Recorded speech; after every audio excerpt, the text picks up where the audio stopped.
Hi, this is Miss Julie. There are about 16 to 20 different kinds of penguins. I decided to talk to you about emperor penguins. They are birds, but they can't fly. They use their wings as flippers when they're in the water. They're very good at swimming.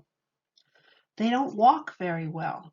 They waddle when they walk, but they have webbed feet that are really good for swimming.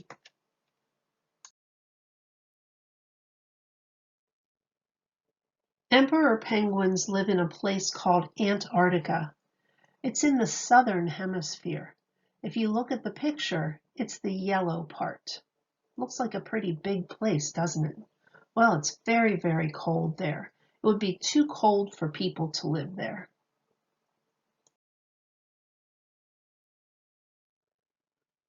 Emperor penguins are the largest penguins. This picture shows what an emperor penguin would look like if it stood next to a grown-up man.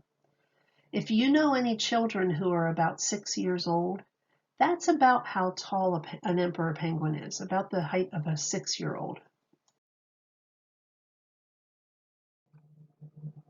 Because it's so cold where they live in Antarctica, the emperor penguins have a lot of body fat that keeps them warm. They also have several layers of scale-like feathers that protect them from icy winds.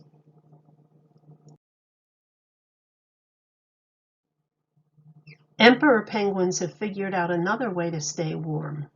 They gather together in a really large group, and some of the penguins go to the middle of the group where it's warmest.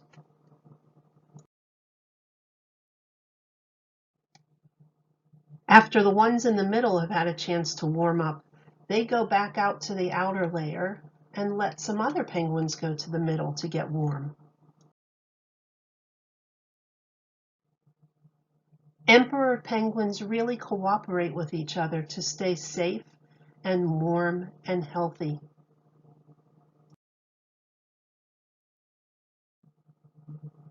A group of penguins is called a colony. The penguins can dive very, very deep, and they can stay underwater for as long as 22 minutes without having to come back up to breathe. In about April of every year, which is the beginning of the winter in Antarctica, the penguins meet on the ice to breed. This is what a penguin egg looks like. It doesn't really look much like a chicken egg, does it? It's narrow at one end and round at the other end.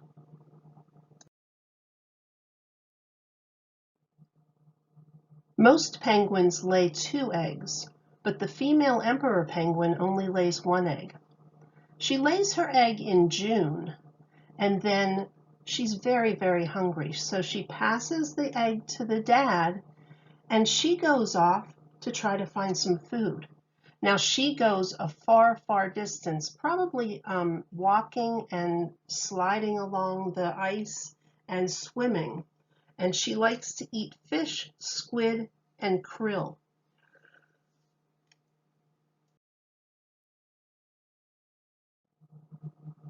The dads balance the eggs on their feet and cover them with a feathered skin called the brood pouch.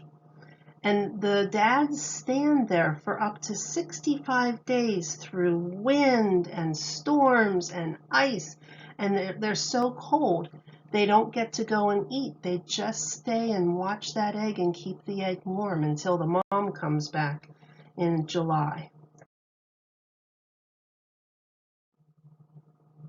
By this time, the chick has hatched, and the dad passes the chick to the mom, and then it's the dad's turn to go off and find food. The mom, remember, she was off finding food, and she kept some of the food in her tummy so that when she comes back, she can regurgitate that food. She throws up the food from her stomach to feed her chick.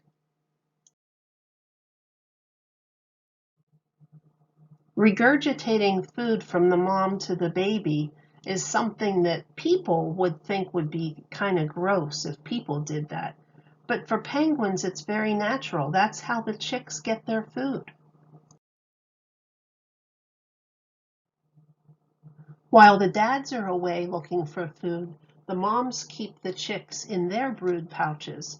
These chicks are out exploring a bit though.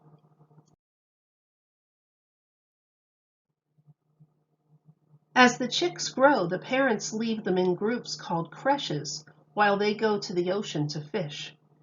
And then in December, the temperature gets warmer and the ice starts to break up.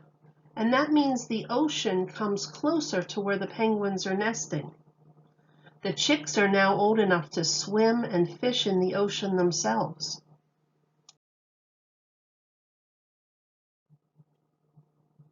Penguins live to be about 15 to 20 years old.